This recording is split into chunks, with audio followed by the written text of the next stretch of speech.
Kesempatan yang telah diberikan kepada kami dari kelompok 1 yang terdiri dari 5 orang. Yang pertama adalah saya sendiri, Yasmin Desrega, kemudian Helvin Setiani Zai, Novita Sari Hulu, Trisna Deminta Warubu, dan Kevin Fernandes Rebua.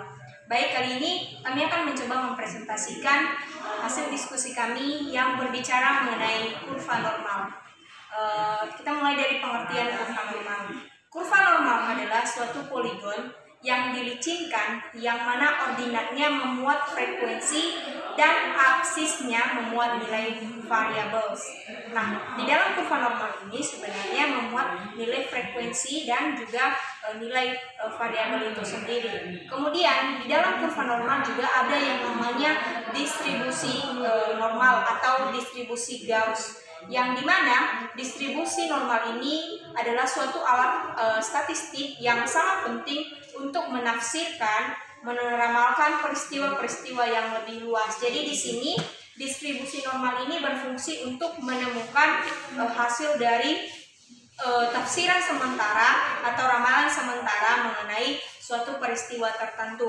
Yang selanjutnya ada pun beberapa ciri-ciri dari kurva normal. Nah, ciri-ciri dari kurva normal sendiri terdiri dari beberapa. Yang pertama adalah dia menyerupai bentuk genta atau bentuk bel. Kemudian selanjutnya adalah dia juga berbentuk simetris, dan selanjutnya adalah dia juga memiliki luas rata-rata atau mean atau nilai tengahnya, di mana posisi kiri dan kanan mendekati hampir 50%, memiliki satu modus, dan selanjutnya akan dibahas oleh presenter yang lain. Saya akan melanjutkan pembahasan materi kelompok kami mengenai daerah kurva normal. Sebelumnya teman kami Yasmi tadi telah menjelaskan mengenai ciri-ciri kurva normal. Di sini kita dapat melihat bentuk dari kurva normal. Nah, ruangan yang dibatasi daerah kurva dengan absisnya disebut daerah kurva normal. Di sini kita dapat melihat bentuk dari kurva normal, dan ada pembagian pada titik tengah daerah kurva normal. Nah, ini dikatakan sebagai daerah kurva normal. Luas daerah kurva normal biasanya dinyatakan dalam persen atau proporsi. Dengan kata lain, luas daerah kurva normal adalah 100, dan apabila dinyatakan dalam persen. Sedangkan dalam proporsi, luas daerah kurva normal adalah 1. Nah, di sini kita dapat melihat daerah kurva normal yang telah diberikan absis atau telah dibagi. Jika daerah kurva normal yang belum diabsis, maka jumlahnya adalah 100%. Dan di sini kita melihat 1, 2, 3, 4, 5. Ada 5 bagian. Nah, di sini kita dapat melihat 1S, 2S, 3S. S ini merupakan simpangan baku dari daerah kurva normal. Jika daerah kurva normal yang 100% dibagi menjadi 2, maka hasilnya 50%, 50%. Dan yang 50% itu dibagi 2 akan menjadi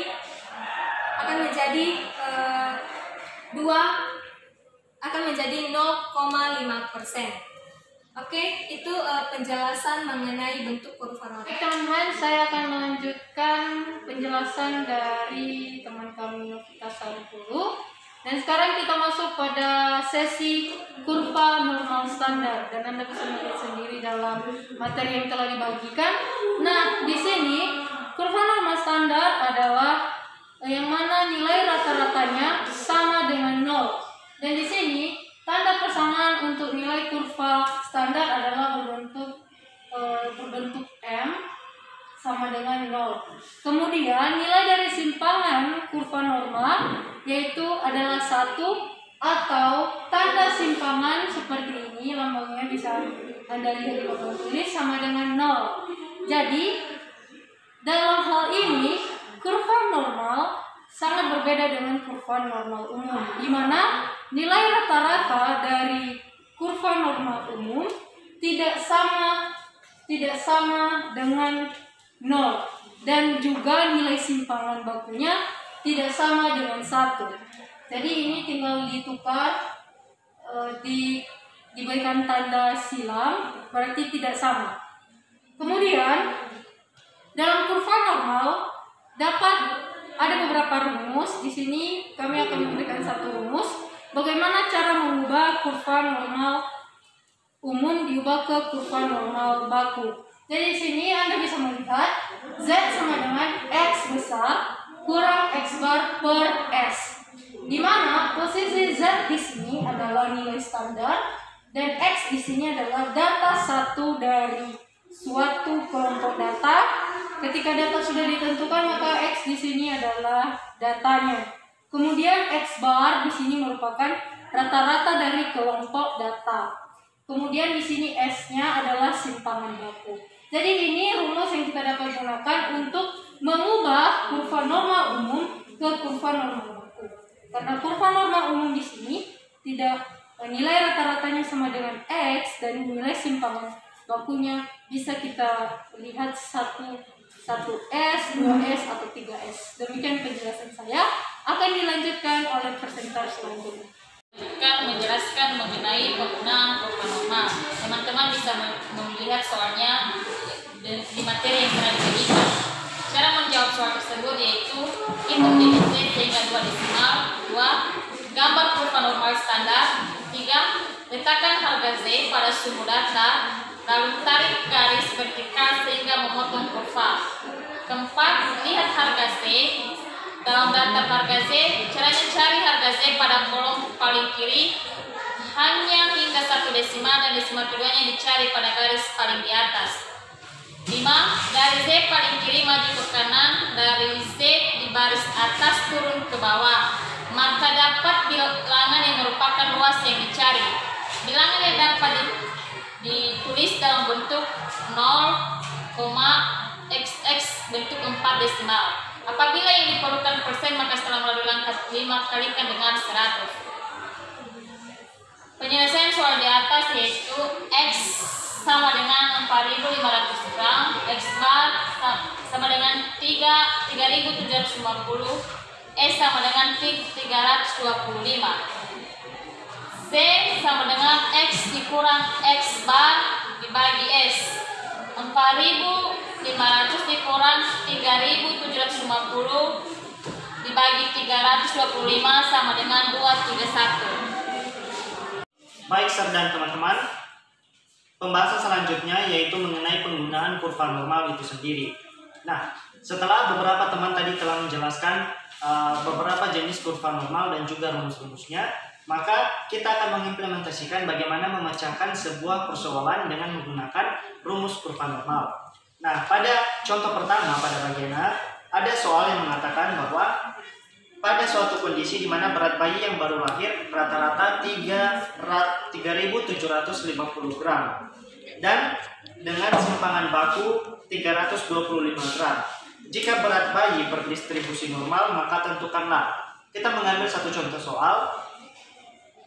Yang pertama yaitu berapa persen bayi yang beratnya lebih dari 4.500 gram.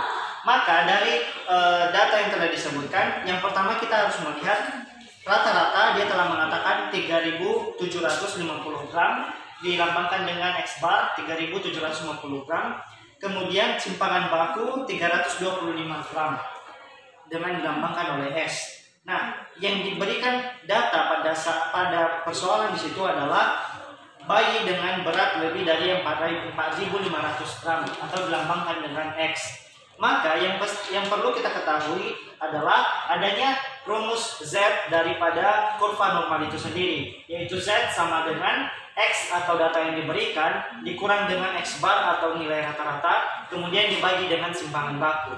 Baik, kita langsung masukkan saja data-data yang telah ada, yaitu Z sama dengan 4.500 atau data yang telah diberikan dikurang dengan nilai rata-rata atau 3.750. Kemudian dibagi dengan simpangan baku yaitu 325. Maka didapatlah hasil nilai Z sama dengan 2,31.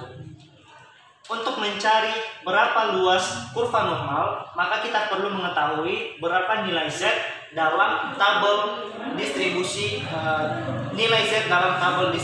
baku, yaitu 2,31 memiliki luas daerah kurva normal sebesar 0,4896. Nah, kita membuat grafik kurva normal seperti yang telah dijelaskan, di mana grafik kurva normal itu bernilai 1 dan masing-masing ke kiri ataupun ke kanan bernilai 0,5. Maka di sini telah diberikan bahwa titik 2,31 merupakan nilai Z.